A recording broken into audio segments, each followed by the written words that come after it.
When it comes to Pokemon, 6-0 and out the door. When it comes to Yu-Gi-Oh, OTK and for sure. Survivor 1212 is the name you ought to know. Like, comment, and subscribe if you want to see some more.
What is happening, YouTube? Survivor 1212 is back with some more YGO Pro shenanigans, and what you guys just witnessed was my rank 6 Chaos-ish Spirit deck in action. And man, this deck was so hard to build. It took a lot of thinking actually, just because I knew like the next deck I wanted to make, I knew I wanted to make either Ancient Gear or Spirits. And well, I kind of like Spirits a little bit more. They've been my old school favorite, so I just stuck with Spirits and stuck and grinded until I finally got something to work with them. God, they're so hard to play. But anyways, on to the deck profile. Also, disclaimer, from now on I will be doing the 2 duels before the deck profile, just so everybody who likes to come and hate on the video because the deck looks retarded, they get to see it in action before they can say their 2 cents. Anyways, onto the deck. So we have 1 Watt-tail Dragon and 1 Labradite Dragon. Well, these are basically here for the hieratic monster Tefnawit, and then for Carbonetta on the special summon. I chose Watt-tail and Labradite because Watt-tail and Raiden can make a Leo, or Labradite and then Nikotama can make a Leo. So that versatility is good. And you don't want to run like a ton of them because you don't need that many, and it's really cloggy sometimes. So just 2 is the perfect number for me. Next we have 1 Blackluster Soldier because OTK is OTK, and swings twice, banishes a card from the field as well if you need him to. Probably one of the best boss monsters you can play. And he fits really well with this deck because it's all light and dark monsters, basically. Then we have 2 Yamato no Kami. Basically, you banish a spirit from the graveyard and then you special summon him from your hand. He's really cool. He also has a really good effect that if you destroy a monster with him, you get to pop a spell and trap card on the field. So you can like kill something and then pop a pendulum scale. So that's really good. That's if you don't use him to XYZ summon, which you probably will. But if you have to play smart, so you need to know when to leave him on the field to attack. And then we have 1 Feng Huang. I hope I pronounced that correctly. Basically, when this guy is dropped on the field, you just destroy all set spell and trap cards your opponent controls. So he's really good for helping when you go for a push. If you can normal summon him out, and then you push really hard, he's really good because you get to like eliminate all the back row that's threatening to you. I should just say destroy all spell and trap cards your opponent controls, but that would be kind of broken.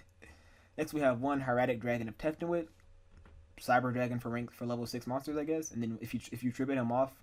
You don't do it often, but if you do tribute him off, you get to special summon Watt-tail or Labradoodle from your deck, graveyard, or wherever the heck they are. So that's pretty cool. And then we have 3 Mally because Destiny Her Malicious is amazing. You get him into the graveyard, banish him, get a free level 6 from your deck. Really good. And then we have 2 Gyarados. I have fallen in love with this card recently. This card is so good.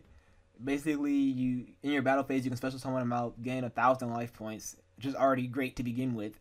And then on top of that, you contribute this card to target 1 face of monster you control, and it gains 1,000 attack to the end of the next turn. So this card, basically, this is what he does for the deck. He gives you an out to the Super Quantum Mega Retardedness. He gives you out to that with no issues. He helps you push for OTKs, and he also protects you if you're about to get OTK. He is really versatile. Also, he's a dark type and a level 4, so he helps you make rank 4s as well. So he's just all-around great card. Love him so much. Next, we have Raiden Hand of the Light Sworn. I hate light swarms, but you kind of need them to get your stuff to the graveyard. You don't need a lot of them though. So just 3 Raiden, just mill, then 1 Lumina for getting back Raiden and making Black Rose basically. Then we have 1 Izanami. You discard a card and then you grab a spirit back from your graveyard. So you can use her to kind of pull back your Nikatamas and stuff. And also she's really useful for helping getting out dead Mallies and Carbonetons from your hand. Same thing with Lumina. We have 1 intermatch hat trigger or performance hat trigger because free special summon rank level 4 helps make rank 4s. That's pretty cool. We have 3 Aratama, 3 Nikatama for the spirit engine. Aratama searches your spirits. Nikatama allows you to normal summon extra spirit.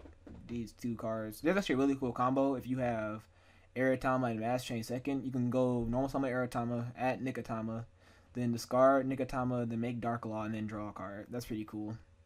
Or you could do like I did in the first video and discard something else, and then you can make Koga with Nikatama. And if you discard 2 Nikatamas in the same turn, you get to draw 2 cards. So that's really cool. But you have to have a spirit face up. And then you have 1 Lumina Light Sworn Summoner. Yeah, I already explained her. Get back Raiden, make Black Rose or Michael. We have 2 Carboneton. Get him into the graveyard. Banish special summon one of these guys. Really good. Then we have 1 Raigeki because Raigeki clears boards. We have 1 Hieratic Seal of Convocation because Tefnuit is awesome early game, but you don't need a lot of them because you do not need Tefnuit mid game because it's dead. 1 Foolish Burial for foolishing your Mally or your Carboneton, so that's really good. Or you can foolish a spirit if you need to, so you can banish for Yamato. Then 1 Charge of Light Brigade for getting out your Raiden and Lumina hand when you need them, and also help set up your graveyard earlier in the game, so that's really good. 2 Twin Twisters. Now because this deck doesn't mill a lot, I felt kind of safe running Twin Twisters at 2 just because, like I said with Galaxy Cyclone, I felt safe running these at 2 because they help with back roll, which this deck absolutely hates because we're not running any Armades or any real way of clearing back roll with our monsters, aside from Feng Huang.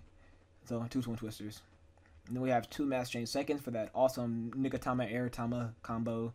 Also because Dark Law wins games and Koga looks awesome. Also, these are the best 2 hero monsters. Koga can banish your Mally as well and make something lose 600 attack, so he's really, really good. Then we have, where am I? We have 3 Jewels of the Valiant. As you've seen in the first game, this card is amazing.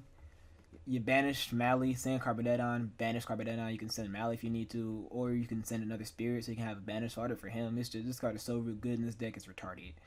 And, yeah, it's best card. Onto the extra deck. We have 1 Koga, 1 Masquerade Dark Law for those awesome moments where you can get them on the field and wreck shop. Dark Law wins games by himself. Koga helps to get out of giant monsters. So that's awesome. Then we have 1 Leo because boss monster is boss monster. You can't target him and he has 3100 attack. If you get out Leo versus Mermails and protect them from the first attack when they use that Abyss Scale card, you basically win the game because Mermails have no outs to Leo. To be completely honest, Mermails, they do not have out to Leo. They have to bend over backwards and get out the rank for Utopic Lightning if they even play it, which is kind of rare because they do Synchro Summon. And then we have 1 Michael Lastborn Lore. Spot banishing a card is awesome. Also helps out of your graveyard. 1 Black Rose Dragon because screw pendulums basically. This deck isn't meant to be competitive. It's just a fun little OTK deck, and you guys know I love OTK decks. It's in my intro. We have 1 Consider Patamali M7. He's one. You're gonna be going into him a lot. Basically, you can bounce a card with him, or you can recycle stuff from your graveyard to your hand with them. So you can get back a Gyarados from your graveyard to the hand if you want to. He's just really cool. Also, him plus Gyarados gets you out of that giant, those stupid monsters. The not the Blackwing, the Ray Raptor monster, and then the Super Quantum Mega Overlord guy. Same thing with him plus Strike Bouncer. Strike Bouncer, basically your Red Eyes Darkness Metal Dragon. Your opponent activated monster effect, you detach and burn them. He helps you finish off your opponent. Then we have 2 Gauntlet. No, my bad, not 2. 1 Gauntlet Shooter for destroying monsters, helps you push for OTKs. We have 1 Dark Rebellion Dragon. He pairs well with this card, so you can make sure you can destroy monsters and pop a Pendulum Scale. But in all honesty, I'm going to probably drop him and maybe Black Rose Dragon for the Utopic Lightning card when he comes out into TCG, because he'll be really, really useful for this deck, helping us push for OTKs.